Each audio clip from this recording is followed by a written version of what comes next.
Today, we're exploring the Ormond Scenic Loop and Trail, a 34-mile double loop in Northeast Florida that we read offers some of the most beautiful and diverse natural scenery in the region. This route provides access to the Atlantic Ocean, state parks like Tamoka and Boow Creek, and numerous city and county parks. So come along with us as we explore all of the unique stops that make up the Ormond Scenic Loop and Trail. We are here in Ormond Beach doing the Ormond Beach Scenic Loop and Trail. We are starting our entire trip off at the Casements, which is actually the winter home of John D. Rockefeller. The Casements is a historic mansion that was once the winter home of John D. Rockefeller. John D. Rockefeller, of course, was the world's first billionaire who made his fortune by dominating the oil industry. The Casements is named for its casement-style windows, which were windows that were hinged on one side and crank open outward, allowing for full top-to-bottom ventilation. During the holidays, the mansion is decked out in holiday decor and every year has a different theme. This year the theme was Hollywood Holidays, so there was lots of glitz and glam as we walked through. In the gallery, you can even see each theme that they did dating all the way back to 1979.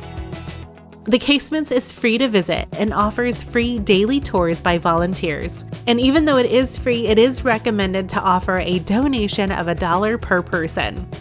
The tour lasts about an hour, and the guide provides some fascinating insight about the house, the life of John D. Rockefeller, and some of his famous friends who visited him, like Henry Ford. Look at that. Thomas Edison and Henry Ford in 1924. Christmas 1932 at the Casements, the last Christmas party hosted by Mr. Rockefeller. If you missed the tour, there is an option to do a self-guided audio tour. You can pick up a map at the reception desk and are free to explore the entire 2 stories on your own. And when you're done inside, there's a nice area by the waterfront to walk through as well.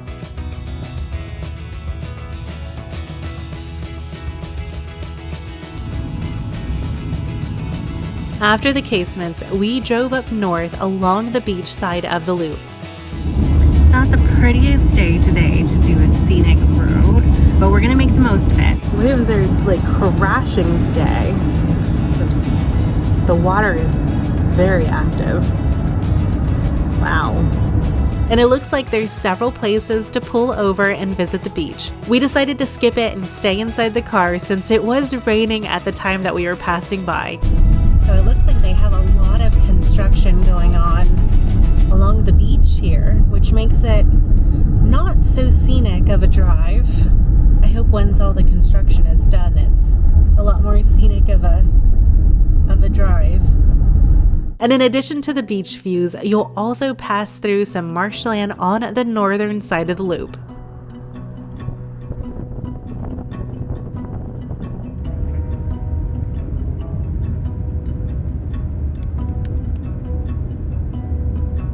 We then made our way just north to the Boow Plantation State Park, which is supposed to have some ruins of an old sugar mill. To get there, you'll turn onto a bumpy dirt road and drive more than a mile into the middle of nowhere. This is a wildlife track. Mm-hmm. Are you sure we're going the right way? I don't know where this road is taking us, but we're going somewhere.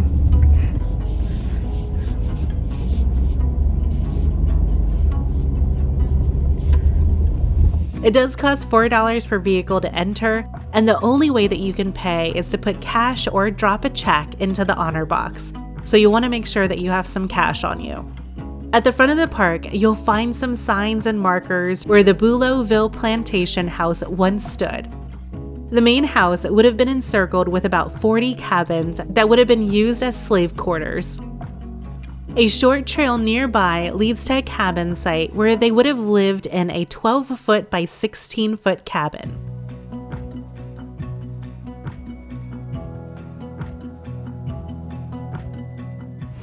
Vats and drying racks. For the production of indigo.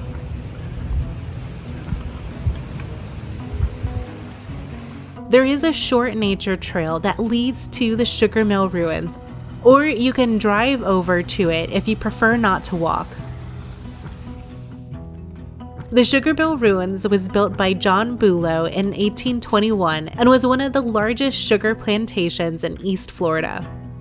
There's not much to see anymore because the Seminole Indians burned down the plantation at the beginning of the Second Seminole War. Signs along the way mark areas of the factory where different processes were done.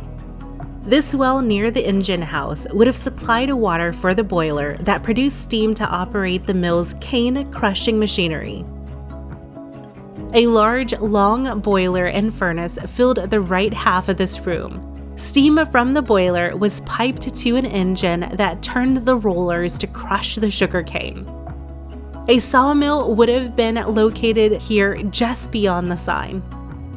And here you can see the location of the cooling vats and different kettles, as well as the curing room, where hogsheads were kept for 20 to 30 days while the molasses dripped from the sugar into the cistern below.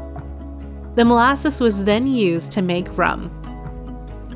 The sugar mill ruins were really cool to see, and walking through them felt like something out of a movie or video game. It was definitely fascinating to step back into time visiting these ruins while also being a sad reminder of the history of this area.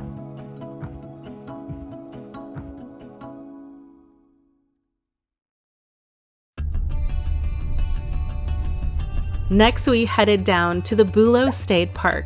Boow State Park is home to Fairchild Oak, possibly the largest live oak tree. Look at this amazing oak tree. 2,000-year-old oak tree. There is also several hiking trails, including a 6.8-mile trail that leads all the way up to the Boow Plantation Ruins Historic State Park. This park is open every day, 8 a.m. to sundown, and has no entrance fee.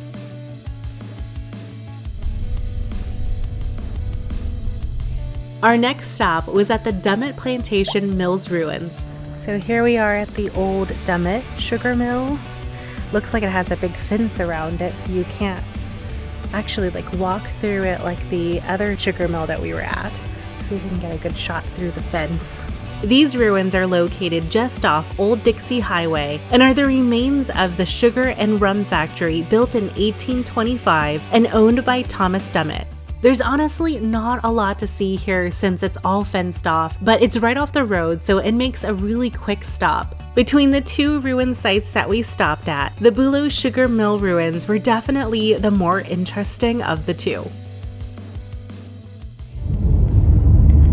So now we are driving down the middle road of the Scenic Loop. See if there's anything worth stopping for down this way. This little middle road here is not very scenic. Feels kind of like driving through a neighborhood. Well, I guess it is driving through a neighborhood. It literally is driving through a neighborhood. They're nice houses though, very nice houses. Our final stop of the day was Tamoka State Park. This park offers hiking, camping, fishing, and boating. It does cost $5 per vehicle to enter. We made our way to the far end of the park where there's a huge statue of Chief Tamoka. The Timucua were a Native American nation that lived in this area until the mid-1700s, and several artifacts have been found along the river here in this park. There are several trails to do here, and we decided to do the Partnership Loop. This is a short half-mile nature trail that is a pretty easy walk and a nice way to cap off our visit.